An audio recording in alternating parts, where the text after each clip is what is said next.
Le prochain invité est un habitué du Discovery Stage. Non, ça c'est la version robotique. Je préfère la version humaine et les plus chaleureuses comme vous. Est-ce qu'on peut avoir des applaudissements, s'il vous plaît? Ça, c'est bien.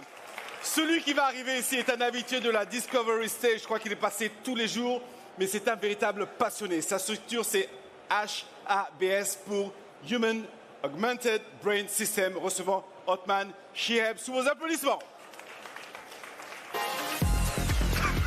Ça va? Et toute son équipe. Bonjour, bonjour, est-ce que vous m'entendez? Vous m'entendez bien, c'est parfait. Bonjour à toutes et à tous et bienvenue, je suis ravi d'être parmi vous aujourd'hui. Je m'appelle Othman et je représente la société HABS pour Human Augmented Brain System et nous sommes une deep tech française et on a créé une nouvelle génération. Merci. Et on a créé une nouvelle génération d'intelligence artificielle neurocognitive qui permet aux entreprises de mesurer les émotions et les états cognitifs en temps réel. Comment c'est possible? Tous les mois, plus de 300 personnes viennent dans notre laboratoire de recherche à Paris et ces personnes suivent 1 heure de protocole neuroscientifique. Pendant cette heure, chaque personne est équipée de différents capteurs: électroencéphalogramme, rythme cardiaque, stress, respiration et pupillométrie. Et à la fin de ce protocole neuroscientifique d'1 heure, notre intelligence artificielle compare les émotions ressenties par l'humain et les émotions ressenties par son cerveau synthétique. Et lorsque la précision est assez bonne, ce cerveau synthétique part en dataset et c'est ça qui permet d'entraîner notre IA neurocognitive. Les LLM, les IA que vous connaissez, aujourd'hui s'entraînent sur des données sémantiques. Notre LLM cognitif s'entraîne sur des données cognitives humaines. Aujourd'hui, notre dataset est composé de plus de 3000 cerveaux synthétiques. Et ce qui nous permet aujourd'hui de mettre à disposition des entreprises une intelligence artificielle neurocognitive qui permet de mesurer les émotions.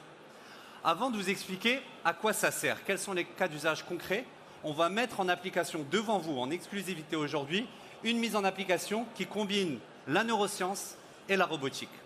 Pour ce faire, je vais demander à une personne de venir sur scène à mes côtés, de tirer au sort une carte et de faire deviner la carte au robot uniquement par la pensée. Mais pour ce faire, ça va être un enjeu assez important.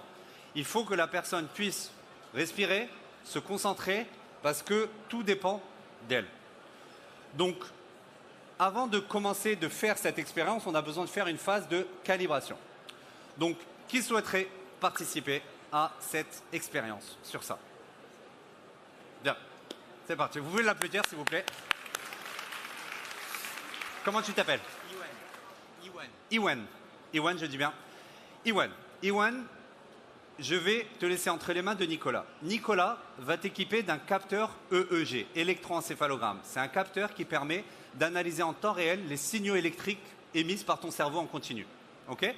Et comme j'ai dit tout à l'heure, avant de passer à cette étape de tirer au sort une carte, on a besoin de faire cette phase de calibration. Donc tu vas devoir suivre un peu un protocole d'1 minute 30, ce n'est pas un protocole mais un calibrage, où tu vas devoir faire les actions qui te sont demandées afin que notre IA neurocognitive définisse un peu les signatures cérébrales qui correspondent à chacune des images. Ok?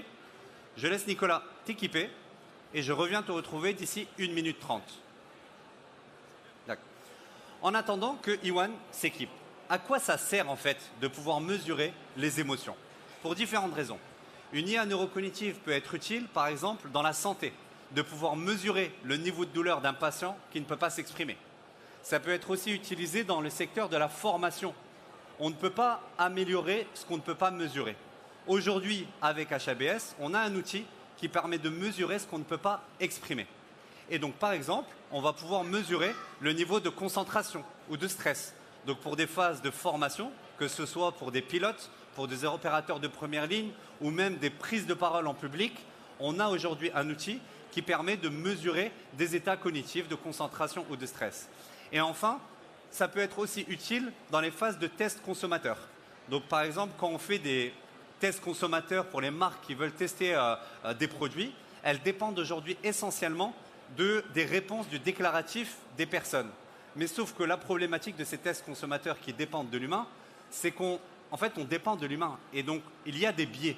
Les humains ne disent pas forcément la vérité quand on leur demande leur avis sur un produit. c'est pas évident d'exprimer une émotion. J'aime, j'aime pas, ok, mais pour une marque qui doit lancer un produit, ben, elle a besoin d'en savoir un peu plus. Et donc aujourd'hui, les marques avec qui on travaille utilisent notre technologie justement pas pour remplacer le déclaratif, mais pour apporter de la valeur et aller plus loin que le déclaratif. Et donc fournir une sorte de photographie émotionnelle qui soit complémentaire au déclaratif. Et ça peut être utilisé dans tous les secteurs. Et donc, je suis en train de voir là. Donc, du coup, Ewan, donc, il a fait une première phase dans sa phase de calibration de mouvement physique afin que notre IA puisse supprimer les ondes cérébrales liées aux artefacts physiques. Et ensuite, il y a ce qu'on va demander à Ewan, c'est de choisir 3 cartes parmi 3 signes. Il y a un cœur, une calculatrice et une boule disco. Et donc là, ce qu'on demande, c'est de faire un calibrage en fonction de chaque signe.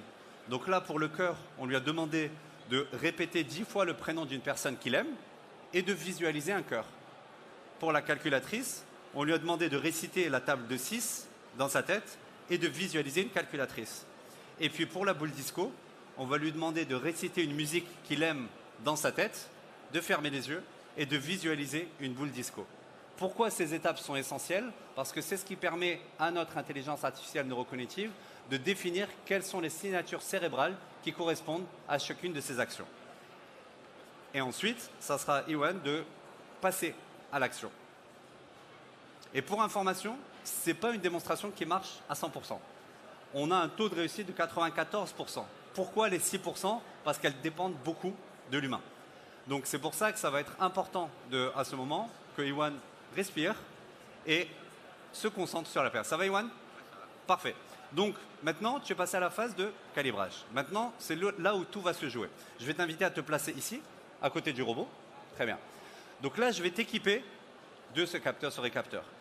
Si le robot détecte une activité cérébrale, il va se redresser. Ça veut dire qu'il est prêt à recevoir une information de ta part. Une fois que c'est fait, tu vas devoir choisir une carte, n'importe laquelle. Il n'y a que toi qui sais quelle sera la carte. Et donc refaire l'action qui t'a été demandée. Tu te rappelles du prénom? Tu te rappelles de la musique? Et tu te rappelles de la table de 6? Parfait. Très bien. C'est pas un exercice de maths qu'on fait. Hein. Tu me dis quand c'est bon?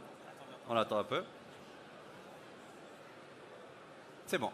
Donc là, je t'équipe. Parfait. Respire, tranquillement. Le robot, il s'est levé. Donc, il est prêt à recevoir ton information. Maintenant, tire une carte au sort. Tu peux mélanger, tire et fais en sorte que toi peux l'avoir. Mets-la contre toi, comme ça. Tu as vu la carte? Maintenant, fais l'action qui t'est demandée. Si c'est le cœur, calculatrice ou ça. Tu as l'action? C'est bon. Maintenant, ferme tes yeux. Respire tranquillement. Ferme tes yeux. Fais l'action qui t'est demandée pour envoyer cette information au robot. Et je te dirai d'ouvrir les yeux au bon moment. Respire. Fais l'action. Et maintenant, visualise le signe très fort.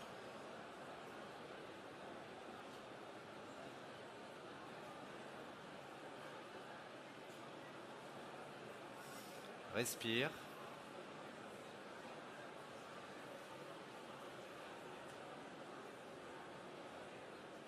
Ouvre les yeux et on regarde le robot. Le robot fait un signe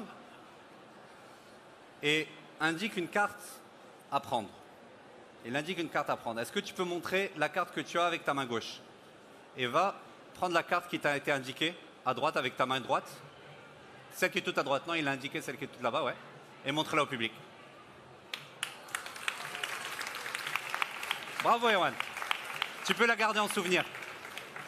Tu peux la garder en souvenir. Celle-là, on la laisse, mais celle-là, tu la gardes en souvenir. Merci, Ewan. Et puis le bandeau, je vais le garder, désolé. Merci beaucoup, Ewan. Donc, ce à quoi vous venez d'assister, c'est une nouvelle ère dans l'interaction homme-machine où l'humain est au centre de cette interaction.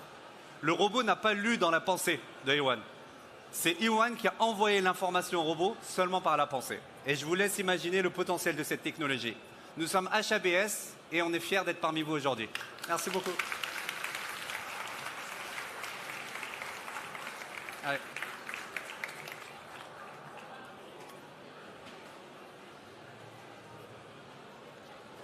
Top. Oh, tu vas me manquer, toi.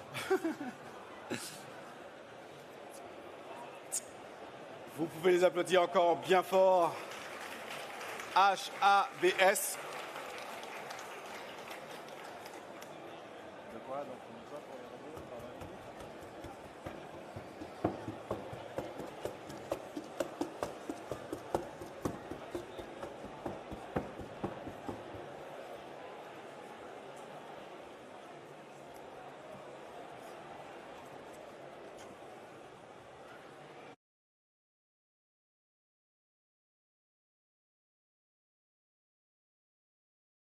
Je vais remettre la stèle. Vas-y, vas-y.